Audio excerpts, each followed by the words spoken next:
আছে, কান টানলে মাথা আসে।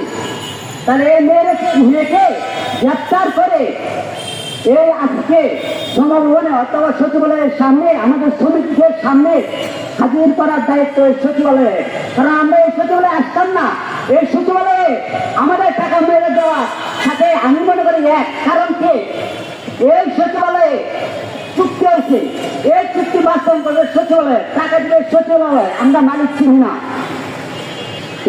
ওই মেয়েকে যদি আমরা ধরে গ্রেপ্তার করে এই সচিবালয়ে আনতে গ্রেপ্তার করে সুবিচার করে আমাদের টাকা পয়সার ব্যবস্থা করে দেন, তাহলে শ্রম উপদেষ্টা স্বাগত সরকারের কাছে শ্রম মন্ত্রণালয়ের কাছে কৃতজ্ঞ থাকবো।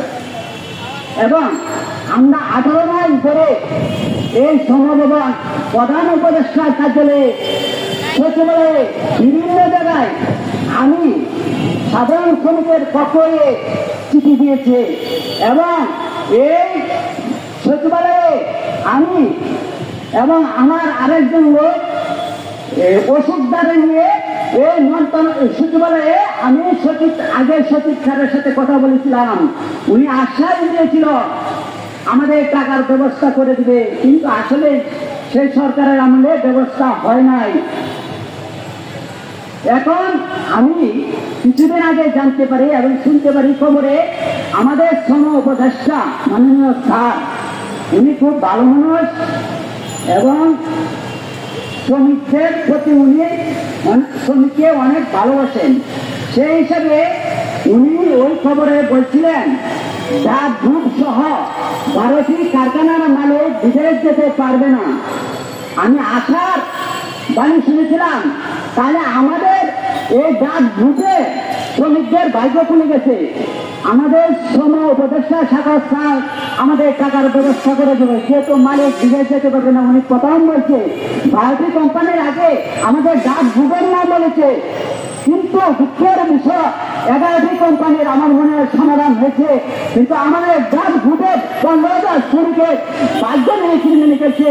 আমি কষ্ট পাই। আজকে আমি এই মন্ত্রণালয়ে এসেছে, আমি 18 মাস ধরে ঘুরতেছে।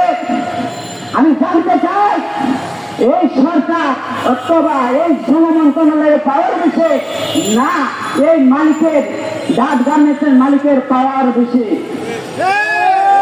এবং আমি জানতে চাই এই ডাক গ্রুপের আর্থিক কর্মকর্তা ফয়েজ আহমেদ এই সমাবেশে আমাদের সামনে 2টা মিটিং হয়েছে। অতিরিক্ত সচিব স্যার সবুজ স্যার, অতিরিক্ত সচিব সবুজ স্যার আমাদের কাছে আমাদেরকে সামনে রেখে এই ফয়েজ আহমেদকে ফোন দিয়েছিলেন। উনি বলছিলেন 7 দিনের মধ্যে টাকা দিয়ে দিবে এবং বাকি পাওয়া দ্বারা একটা সুনির্দিষ্ট ডেট দিবে, কিন্তু আসলে এই মালিকের আরেকটা কুত্তার বাচ্চা